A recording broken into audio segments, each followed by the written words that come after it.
So I'm with my friend Susan Eick, who is the CEO of Refinery, which is a leadership development corporation based in Canada. Susan is somebody that I think is a great coach, and I've asked her to think about a coaching topic. And she does have a perspective on the banking industry, having spent several decades in her career as a leader in various types of financial institutions in the US. So the question I'm curious about, Susan, and this is not specific to banking, but we're talking to bankers here. If someone is promoted from a group and is then managing former peers, what are some of the things that that individual ought to do to be successful in the transition in the new role?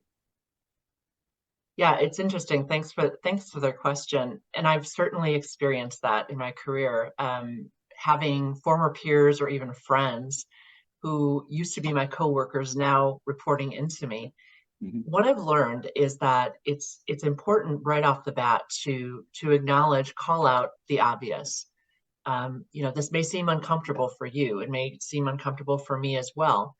But my prerogative as your leader and as continue to be your coworker is to treat you with fairness and respect and honesty.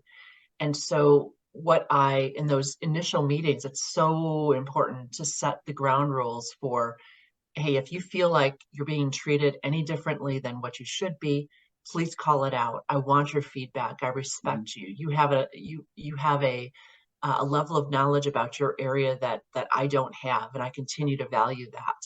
So I really believe that, if you can be honest with each other and have each other's backs, to know that this is not simply an environment where I call the shots and you have to follow me, then I think that you can establish a good working relationship and acknowledge that, of course, roles are going to bleed into each other, especially if people are friends and now they report to you. Just acknowledge that it's going to be impossible for us sometimes to separate those two distinct roles.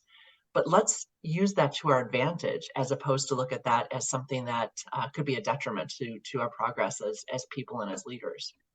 I think that's really great advice. And this idea of setting the expectations early, calling out the obvious, as you point out, the fact that this could have an impact on one's friendship is important.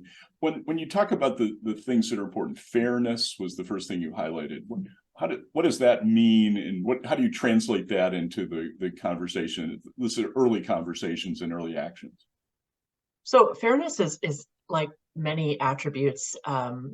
It's relative based on the person and their perspective.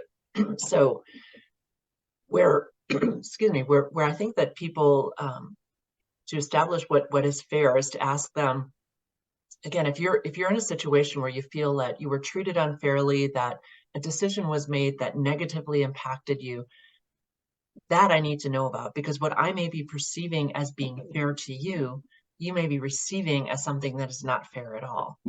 So let's understand that so that I can learn from that, and we can be very open about what's going to work and what's not going to work.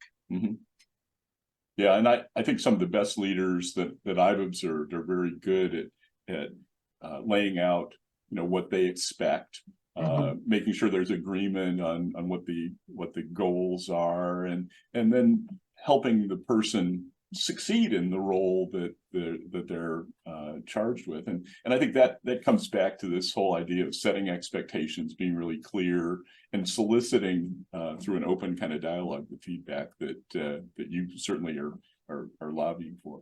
So thank you for thinking with me about this question. It is one that a lot of people that I deal with struggle with, but I think your template is a very helpful one. So thanks for weighing in on this Coaching Corner Minute. My pleasure.